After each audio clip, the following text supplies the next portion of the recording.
السلام عليكم ورحمة الله وبركاته، كيف الحال وأهلا من جديد. عدنا والعود أحمد إن شاء الله وبدون انقطاع إن شاء الله.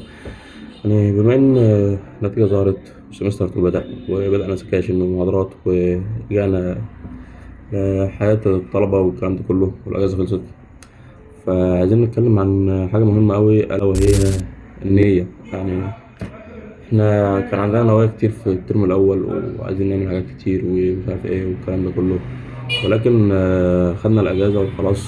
حصل اللي حصل. ففي الترم التاني لازم نجدد النية ولازم نبدأها بداية صح.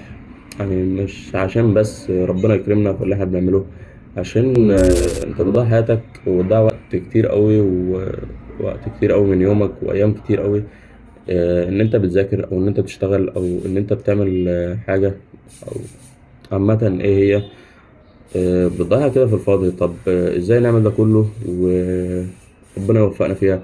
طب ازاي نعمل ده كله اصلا وناخد عليها اجر وما نكونش بنضيع وقتنا كده في الدنيا بس الأول نتيجة الترم الأول ظهرت، تعال نجيبها.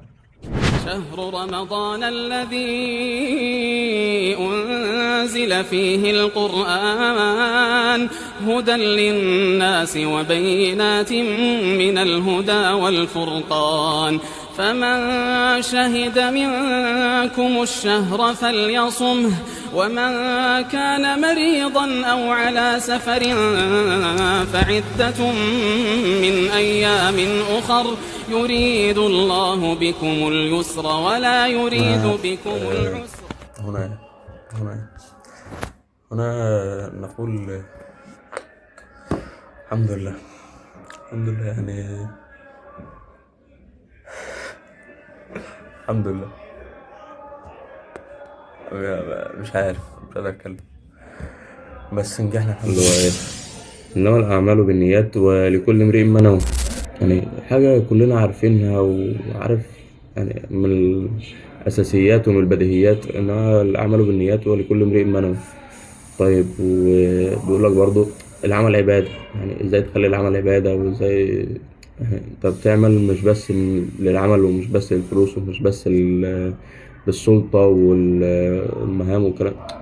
ازاي تخلي العمل عبادة؟ طب دي كلها حاجات بديهيات عندنا صح؟ يعني ان العمل عبادة، انا بشتغل فانا بعبد ربنا وبشتغل. طب ازاي تكون فعلا العمل عبادة؟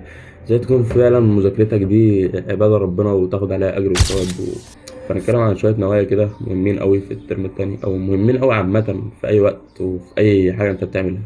نتكلم عن بعض النوايا ومهمة جدا سواء في الشغل سواء في المذاكرة سواء في ايا كان اللي انت بتعمله.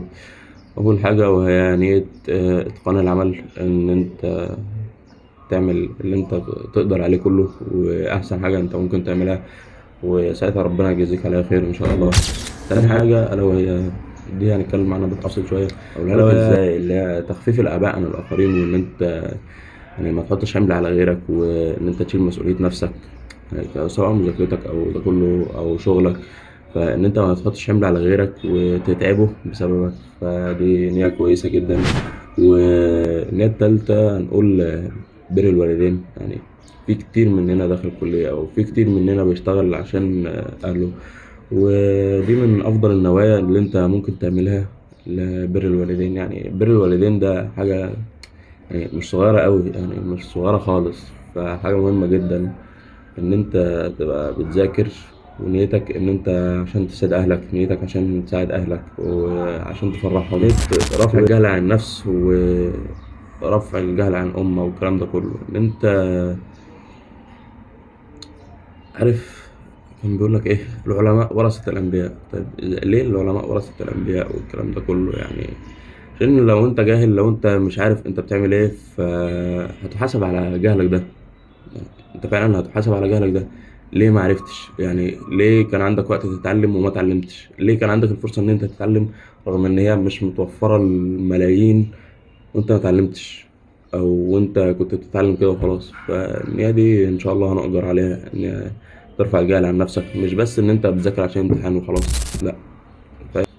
اخلاص في طلب العلم، يعني ان انت تخلص طلب العلم ده لله. كان اللهم ذكرني، كان فيما معنى حديث يعني تقريبا، اللي هو انت لو خرجت من بيتك ورايح عشان تطلب العلم، فانت في ذمة الله، يعني حتى تعود او ايا كان. فان انت خارج بس من بيتك، رايح لكليتك، رايح لمدرستك ايا كان، ونيتك تطلب العلم، فانت في ذمة الله. عارف يعني ايه في ذمة الله؟ يعني جملة مش بسيطة خالص، جملة بجد مش بسيطة خالص يعني. ومن أهم النوايا، ونوايا كتير احنا فعلا عايزينها، وفعلا احنا بنعمل عشان كده اصلا. يعني من الاسباب يعني ان احنا بنعمل عشان هي كسب المال الحلال، ونفع النفس، واكفاف النفس، واعفاف النفس عن الحرام، فاهم؟ فان انت تشتغل عشان فلوس، فعلا انت احيانا بتشتغل عشان فلوس، او بتذاكر عشان مهنة كويسة ومش عارف ايه، عشان تعود عليك برزق حلال، عشان تعود عليك برزق وفلوس وايا كان. فخلي نيتك ان انت تكسب المال الحلال، وتعفي نفسك بيه عن الحرام. ان انت شغال مثلا عشان ما تسرقش، عشان ما تأذيش غيرك، وعشان ما تاخدش ربا، ما تاخدش رشوة، ما تاخدش الكلام ده كله.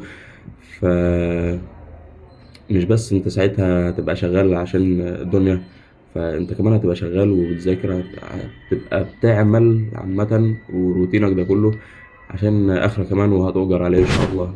فالنوايا حاجة مهمة جدا. ده كان فيديو في السريع كده، يعني فيديو بسيط إن شاء الله، يا رب يكون عجبكم.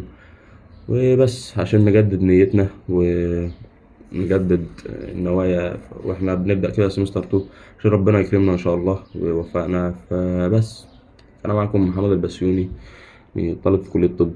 ومن أهم نوايا كلية الطب إن أنت عارف يعني مساعدة الآخرين. يعني أنت كده كده مضطر تساعدهم، سواء عشان فلوس، سواء عشان مش عارف إيه، سواء عشان شغلك أيا كان.